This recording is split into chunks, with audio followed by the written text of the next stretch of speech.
In today's video, I'm going to teach you how to upload or record a YouTube audio track into Otter AI and turn that transcript into a useful summary you can reuse for your content.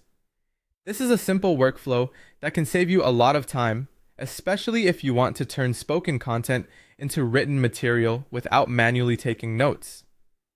Otter AI is helpful because it not only transcribes audio, but also creates an automated summary that highlights the most important parts for you.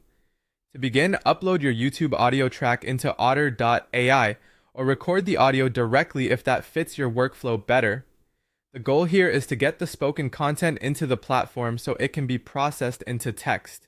If you're uploading a file, make sure the audio is clear and complete, because better audio quality usually leads to a more accurate transcript. If you're recording directly, try to minimize background noise so the final transcription is easier to work with. Once the audio has been added, wait for the transcription to finish.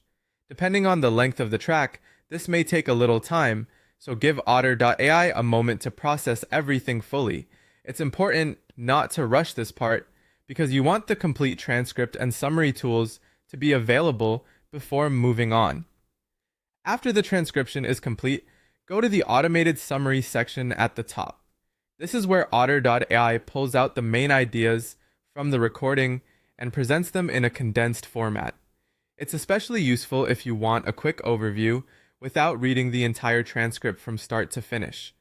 From there, copy the key bullet points, the main action items, and the topic tags generated by Otter. These elements give you a structured snapshot of the content.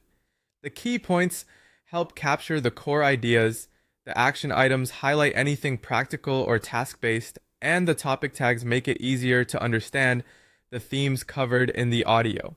Finally, repurpose those summary points for other types of content. You can use them to write video descriptions, draft blog posts, or create clean video notes. This is a great way to extend the value of a single YouTube recording and make your content easier to share across platforms.